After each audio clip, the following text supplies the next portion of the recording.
ప్రేక్షకులకు స్వాగతం.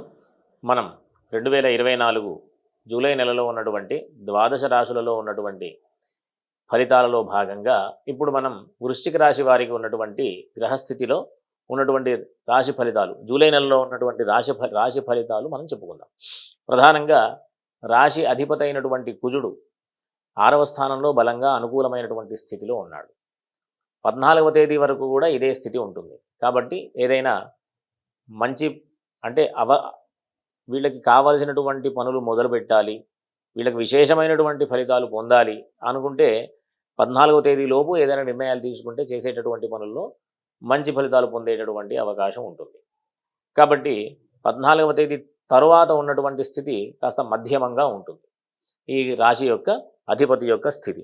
అంతేకాకుండా ద్వితీయాధిపతి అయినటువంటి గురుడు, ద్వితీయ పంచమాధిపతి అయినటువంటి గురుడు సప్తమంలో గోచారంలో మంచి విశేషమైనటువంటి శుభస్థానం కాబట్టి కుటుంబ సౌఖ్యాన్ని పొందుతూ ఈ ఆర్థికపరమైనటువంటి విషయాలలో కూడా మంచి ఫలితాలు పొందుతూ ముందుకు వెళుతూ విశేషమైనటువంటి లాభదాయకమైనటువంటి స్థితిని పొందేటటువంటి అవకాశం ఈ వృశ్చిక రాశి వారికి ఉంది.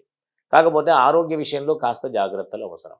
ఎందుకు అంటే శని అర్ధాష్టమ శని నడుస్తూ ఉంది కాబట్టి ప్రస్తుతం ఉన్నటువంటి గోచారంలో ఈ ఆంజనేయ స్వామికి సంబంధించినటువంటి ఆరాధనలు చేయడం ద్వారా మంచి ఫలితాలు పొందేటటువంటి అవకాశం, అంటే ఎట్లాంటి అనారోగ్య స్థితి నుంచి కూడా అధిగమించేటటువంటి అవకాశం ఉంటుంది. కాబట్టి అందరూ కూడా ఈ అర్ధాష్టమ శని యొక్క ప్రభావాన్ని తగ్గించుకునే ప్రయత్నంగా ప్రతి శనివారం ఆంజనేయ స్వామి దర్శనం చేస్తూ అవకాశం ఉంటే నల్ల నువ్వులు కూడా దానం చేసేటటువంటి ప్రయత్నం చేయండి. తద్వారా సత్ఫలితాలు పొందేటటువంటి అవకాశం ఉంటుంది. ఈ రాశి వారికి ఉద్యోగ వ్యాపార విషయాలలో కాస్త కొంచెం ఒడుదుడుకులుగా ఉండేటటువంటి పరిస్థితి ఉంది.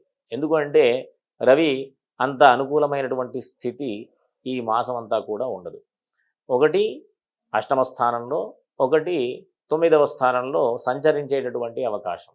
కాబట్టి రవికి 9వ స్థానం వేధస్థానం కాబట్టి 17వ తేదీ నుంచి కాస్త ఈ వ్యాపారస్తులు కానీ ఉద్యోగస్తులు కానీ అనవసరమైనటువంటి ఆలోచనలు చేయకుండా ఉన్నటువంటి స్థితిలోనే కాస్త ముందుకు వెళ్ళే ప్రయత్నం చేస్తూ అనవసరమైన ఇబ్బందులు కొని తెచ్చుకోకుండా చేసే ప్రయత్నం చేయాలి.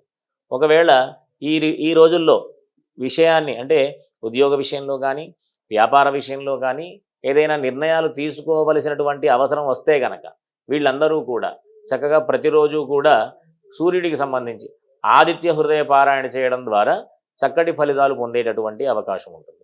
ఈ రాశి వారికి బుధుడు, లాభాధిపతి అయినటువంటి బుధుడు దశమ స్థానంలో శుభస్థానంలోకి అంటే 20వ తేదీ నుంచి అనుకూలమైనటువంటి స్థితి ఉంటుంది. అంటే అప్పటి నుంచి కాస్త కొంచెం అనుకూలమైన స్థితి, ఉద్యోగ వ్యాపారాల విషయాలలో కాస్త లాభదాయకమైనటువంటి స్థితి పొందాలి అంటే ఈ 20వ తేదీ నుంచి బుధగ్రహం యొక్క ఆనుకూల్యత వల్ల పొందేటటువంటి అవకాశం ఉంటుంది. కాబట్టి వీళ్ళందరూ కూడా ప్రధానంగా ఆంజనేయ స్వామికి సంబంధించిన ఆరాధన, సుబ్రహ్మణ్య స్వామికి సంబంధించినటువంటి ఆరాధన, అంతేకాకుండా ఆదిత్య హృదయ పారాయణ చేయడం అంటే సూర్యుడికి సంబంధించినటువంటి ఆరాధన చేయడం ద్వారా చక్కటి ఫలితాలు పొందుతూ మంచి విశేషమైనటువంటి ఫలితాలు పొందుతూ సుఖంగా ఉండాలని ఆశీర్వదిస్తూ స్వస్తి.